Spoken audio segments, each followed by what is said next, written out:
రాజంపేట జిల్లా కేంద్రం చేయాలంటూ రాజంపేట కోడూరు ప్రాంతాల్లో బంద్ కొనసాగుతోంది. తెల్లవారుజాము నుంచే రాజంపేట బస్టాండ్ నుంచి బస్సులు బయటకు వెళ్లకుండా జేసీ నేతలు అడ్డుకున్నారు. వ్యాపారస్తులు, విద్యా సంస్థలు స్వచ్ఛందంగా బంద్ పాటిస్తున్నాయి. రాజంపేట ఆర్టీసీ బస్టాండ్, పాత బస్టాండ్ ప్రాంతాల్లో రోడ్డుకు ఆటోలను అడ్డంగా పెట్టి బంద్ నిర్వహిస్తున్నారు. పూర్తి స్థాయిలో బంద్ నిర్వహించేందుకు అందరూ సహకరించాలని కోరుతున్నారు జేసీ నేతలు. రాజంపేట కోడూరు బంద్ పై మా కడప ప్రతినిధి ప్రసాద్ శర్మ మరింత సమాచారం అందిస్తారు. అన్నమయ్య జిల్లా కేంద్రంగా రాజంపేటను ప్రకటించాలని అటు రాజంపేట కోడూరు ప్రాంతాల్లో పెద్ద ఎత్తున ఆందోళనలు జరుగుతున్నాయి. ఈ నేపథ్యంలోనే ఇవాళ కోడూరు, రాజంపేట రెండు నియోజకవర్గాల్లో బంద్ పాటిస్తున్నారు.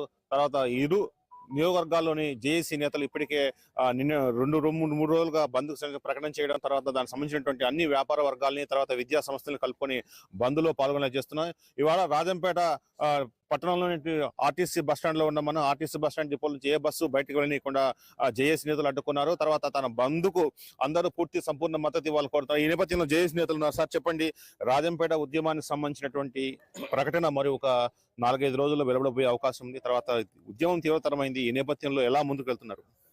రాజంపేట జిల్లా కేంద్రం చేరినటువంటి ఉద్యమం తీవ్రంగా ఉంది.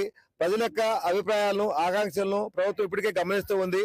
ఇప్పటికే గ్రామ ప్రాంతాల నుంచి మొదలుకుంటే అన్ని ప్రాంతాల్లో కూడా రాజంపేట, రైల్వే కోడ్ నియోజకవర్గాల్లో ప్రజలు పెద్ద ఎత్తున తమ నిరసన వ్యక్తం చేస్తూ తమ యొక్క డిమాండ్ గా మధ్య ప్రాంతం ఉన్నటువంటి అన్ని ప్రాంతాలకు సమాన దూరంలో ఉన్నటువంటి రాజంపేటను జిల్లా కేంద్రం చేయాలి. ఎందుకంటే ఇక్కడ సమాన అవకాశాలే కాకుండా మధ్యగా ఉంది, ప్రజలందరికీ అందుబాటులో ఉందని చెప్పేసి ప్రజలందరూ తన యొక్క డిమాండ్ గా వినిపిస్తున్నారు. ప్రభుత్వం కూడా దీనిపైన మంచి నిర్ణయం తీసుకుంటుందని చెప్పి మేము భావిస్తున్నాము. ఖచ్చితంగా జిల్లా కేంద్రం రాజంపేట చేయడానికి అన్ని వసతులు, సౌకర్యాలు ఉన్నాయని చెప్పి ప్రభుత్వము మరియు ప్రజలు కూడా దీన్ని గమనిస్తామని చెప్పేసి మేము అనుకుంటున్నాం. ఈ రాజంపేట జిల్లా కేంద్ర ఉద్యమానికి ఎవరెవరు సహకరిస్తున్నారు? ఏ రకంగా మీకు సహకారం ఉంది? వాళ్ళ కూడా ప్రజలు, విద్యార్థులు, వ్యాపారులు, అదే విధంగా స్వచ్ఛందంగా మేము సైతం అంటూ కార్మికులు, అదే విధంగా అన్ని రాజకీయ పక్షాలు కూడా ఈ దినం సహకరించేటువంటి పరిస్థితి ఉంది. ఈ రోజు మీరు రాజంపేట పట్టణంలో చూశారంటే స్వచ్ఛందంగా బంద్ పాటిస్తున్నటువంటి పరిస్థితి. కాబట్టి ఈ రాష్ట్ర ముఖ్యమంత్రి గతంలో వచ్చినప్పుడు ఇచ్చినటువంటి హామీని ఖచ్చితంగా రాజంపేటకు జిల్లా కేంద్రం ఇవ్వాలని చెప్పి మేము జేఏసీ తరఫున డిమాండ్ చేస్తున్నాం. 16 రోజులుగా ఉద్యమం పెద్ద ఎత్తున సాగుతోంది. చాలా మందికి విద్యా సంస్థలు కానీ, విద్యార్థులు కానీ, తర్వాత ఇతర ప్రజా సంఘాలు, వ్యాపార సంఘాలు అన్నిటి కూడా మాకు మద్దతు తెలుపుతున్నాయి. ఇవాళ బంద్ ఏ మేరకు విజయవంతంగా కొనసాగుతోంది?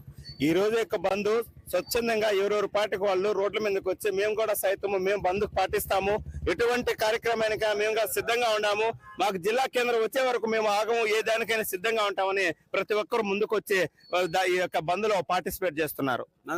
జిల్లా కేంద్రం అనేది మా ప్రాంత ప్రజల దశాబ్దాల కోరిక. ఇది కేవలం కోరిక మాత్రమే కాదు, మా ప్రాంత హక్కు. ఇది మేము పెద్దలకు ఏం చెప్పుకుంటున్నామంటే, సార్ దయచేసి ఇది రాజకీయ కోణంలో చూడకండి, ఒక పరిపాలన సౌలభ్యం కోసం చేయండి. ఇది మా హక్కు సార్. ఈ ప్రాంతానికి ఉండే పొటెన్షియల్ చాలా ఎక్కువ ఉంది.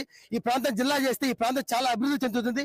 తద్వారా మీరు ఏదైతే కోరుకుంటున్నారో స్వర్ణాంధ్ర అని చెప్పని, దానికి మా ప్రాంతం నుంచి పెద్ద ఎత్తున కూడా మీకు ఒక భుజం కలుస్తుంది సార్.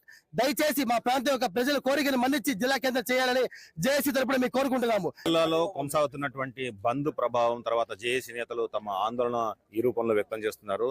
తర్వాత దశాబ్దాలుగా రాజంపేటకు ఏదైతే జిల్లా కేంద్రం